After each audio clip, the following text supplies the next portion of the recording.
I remember there was a period in which I just stopped going to classes because it wasn't helping anymore. I started crying myself to sleep, and I just couldn't sleep like I normally would be able to sleep peacefully. At this point, I just didn't know what to do anymore. I eventually got the courage to call home again and to just let my dad know what is going on. And I just remember saying to him, "Baba, I can't do this anymore." And he said to me, "I must come home." Hello everyone, my name is Nkateko Mathebula. I am 23 years old. I am currently a final year student at the University of the Western Cape, and I am about to tell my story. I remember being so excited at the end of my matric year, and this was in 2016. I have never been that excited. My family was so happy when my results came out, and knowing how much I wanted to study medicine, I was finally so happy that this is the career that I'm going to venture into. I got enough marks to get into the University of the Western Cape, and that's where I wanted to pursue my dream of becoming a medical doctor. I have never been a person that had failed in any way or form. I don't remember even failing between primary and high school. I always did well. I wasn't the smartest kid in the class, but I did my best, and for me that counted and always got me to the places that I needed to be.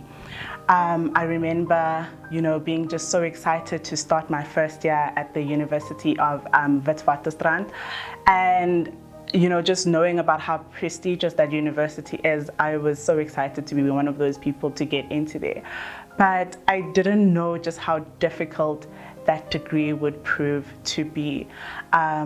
I thought I knew, but I realized later on that I honestly didn't. And I just thought, the same thing that got me to high school, the same thing that got me through primary school would get me through this. But unfortunately, that was not the case. I realized halfway through that first year in 2017 that actually I was failing. I wasn't doing well. I kept on putting in the work. I remember having to go home and have a conversation with my parents and finally let them know that, I am failing, and I'm not failing, just barely making it, but these are marks that are sub 30%, and I just don't know what to do anymore. My parents, being the parents that they were, obviously we believed that God would see me through, and we continued to pray. But also at the same time, they asked me what type of help I needed. I got tutors to help me with the subjects that I was struggling with, and I really thought from there, things would get better. I had heard stories of other doctors before me who mentioned how they struggled. So I still had hope that, things would get better. Fast forward to the end of that year, I fail again. To a point where I need to repeat the year and I can't go on from that point. I have never been this devastated in my life because, as I mentioned before, I was not the type of person to have failed. I was not the type of person to go through this. I just really didn't understand it. And I found myself being frustrated with God and asking him many questions because at the end of the day, I wanted to do this for his kingdom. I wanted to become a medical doctor so that I can go out there and help people the best way that I knew I could. And I just couldn't understand why I was not being afforded that opportunity. Worst is that I put in all the work. I had studied over and over. I remember even one of the girls I had studied with, she went on to pass and I didn't, and it just didn't make sense to me. And I was like, God, I prayed and I did everything that you required of me and I still failed. I just couldn't understand it. I go home, we have another conversation, with my parents, and they ask me, what is it that you want to do? And I took a while to respond, but when I finally came up with a response, I decided, I want to try again. So I proceeded to go and re-register those modules that I had failed because I was determined now more than ever that I'm going to do this course again. And I just thought, I've done this before. It should be easier this time around. And I'm coming in a new mindset. I'm coming in with a different, energy base. I'm definitely going to crack it this time around. Like, why would I not get it right? Little did I know that when the first set of tests, the results came out, I had still failed. I failed even worse than I did the first time around, and this just didn't make sense to me. It got to a point where I stopped reporting my results to home because I was just so ashamed of the fact that I'm still failing. I got to a point where I was feeling guilty about the amount of money that my parents were spending on me.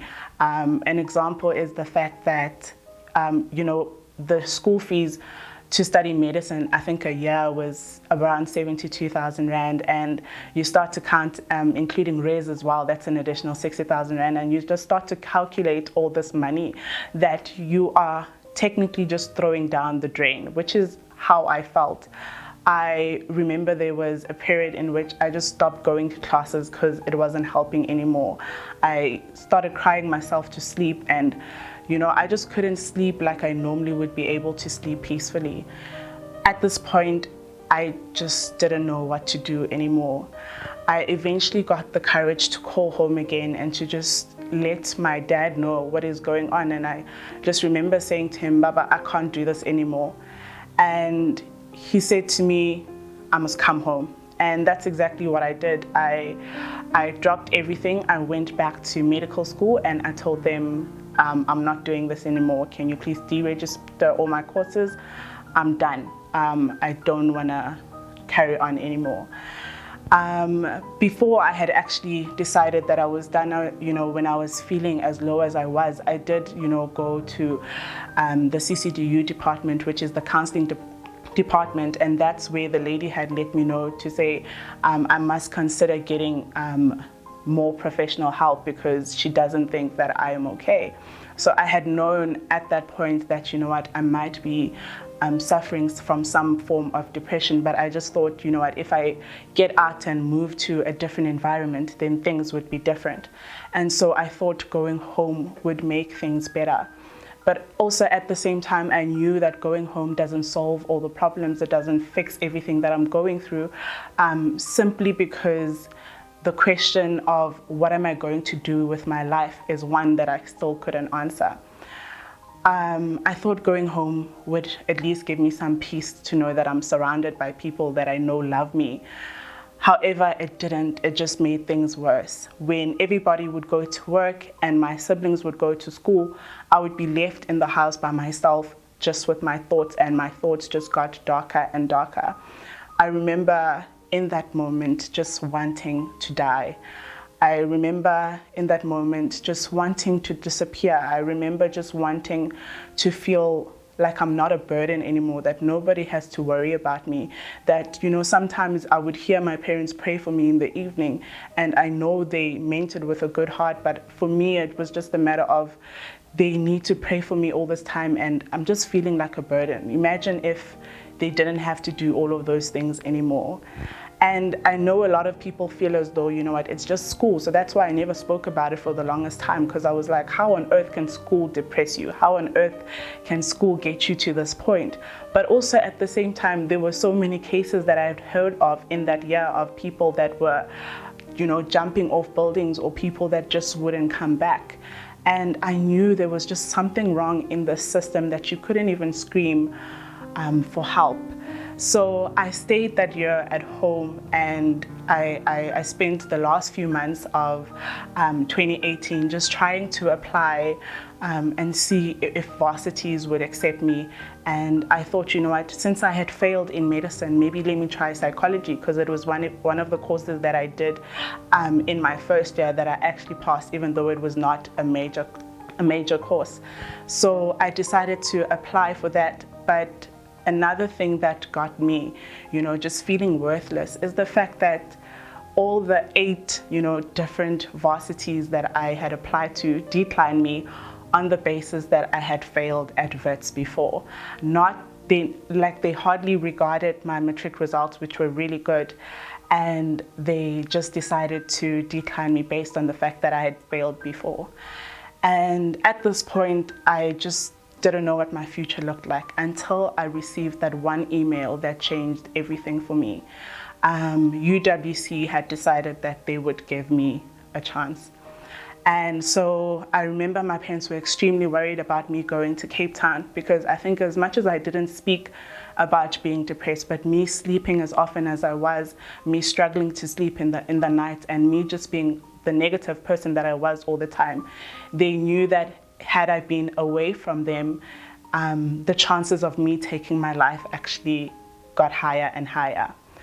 But I was determined that, you know what, I just want to start afresh, and I need to do something with my life. I can't just be sitting here at home, you know, waiting for someone to do something for me. I needed to do something. So I grabbed that opportunity with both hands, and I moved to Cape Town. I was very naive to think that things would get better just because I'm in a different space. The first 2 months in Cape Town were the hardest of my life because once again, I was in a res room all by myself with my thoughts.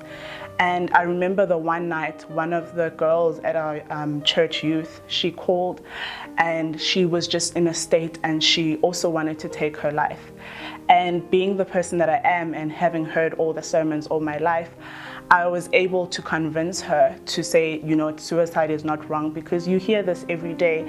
And I was able to say it to her. When I ended that call and got her the help that she needed, I literally just cried because it was as though I was saying the very thing to her that I needed to hear. And I remember just breaking down in my room, and I got to a point and I said, you know what, God, I'm tired of feeling this way. I just need you to help me. I knew that I couldn't take my life because that would traumatize a lot of the people around me. I couldn't even think of the devastation that my parents would go through. But I just remember just sitting on the floor in my res room and I said, God, from here on out, I need you to help me and show me ways in which I can get better. And from then on, I started to go see someone at school. I started to speak about what I'm going through more. I decided I'm going to be more transparent with my mom and my parents in terms of what I am feeling. And when my dad came over to Cape Town to come and check on me, he was there for a conference where he was going to be ministering as well. And I thought, okay, let me just go with him. But at that point, I was still struggling in terms of praying for myself, in terms of receiving God's word from, you know, in a church space, in a church setting. But I was very open to it. And I remember just going into that conference, just thinking, you know what, I'm just here because my dad's here. But one of the preachers that was preaching told a story about how had God allowed them to get their way, then they wouldn't be here today. What had basically happened is that had the person decided that, you know, they were going on their way from one destination to the other, and the destination that we're going to, that ended up being a fire, and the building was on fire, and most of the people there lost their lives. And he was so frustrated that he couldn't get there because he thought, you know what, this opportunity that I'm going to get at this place is going to be the best in my life. And that just brought me back to my own story. I still don't understand why I couldn't crack it. I still don't understand why I needed to be in the space of depression. I still don't understand why I needed to go through what I went through, but I just needed to trust and believe that God knows better, that God sees and that he knows why. And I just remember leaving that conference feeling so much at peace. For the first time, I knew what this peace was, the peace that surpasses all understanding, that God speaks about, that I'd heard about all my life and had never experienced. That was the first time I understood and felt that peace. And that was the first time I felt like me. I think the first time in 2 years where I felt like myself again. And all I want to say is that academic depression is real. Academic depression is serious. It's not just something that you put under a rug, or that you move through, or that you don't even think about, but it's real and it's out there, and it's something that people struggle with every day. I've struggled with it, both my parents being pastors in a house of prayer, and how much more somebody who doesn't even have that base. And we prayed day in and day out, and that still didn't help on many occasions. When I say that God knows what he's doing when he is writing your story, I really mean it, because right now I am I'm in my final year of psychology, and I'm majoring in sociology as well. And I mean, there's one more semester left to go, but I am on track to graduating cum laude, and that's what I'm praying that I'll get.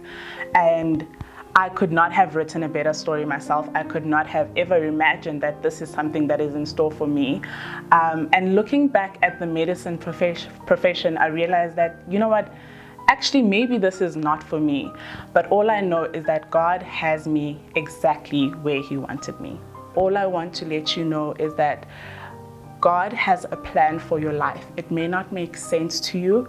It may not, make sense, or it may not even be what you want sometimes, but you just need to trust that He has a way. And also, if you're struggling with thoughts of suicide, you can't take your life because you don't know what's on the other end of things. And if you do take your life, the thing is that you can be putting a full stop to your life where God was just planning on putting a comma, where He was just, planning on continuing your story in a way that you may not have thought of. So yes, life is very disappointing, and it's something that I had to go through. It's something that if I have to go through it again, I definitely would say no. But I've been through it, and I'm loving this person that I am, and I'm just grateful that God had brought me through. Hi, my name is Nkateko Mathebula, and I have been through the most.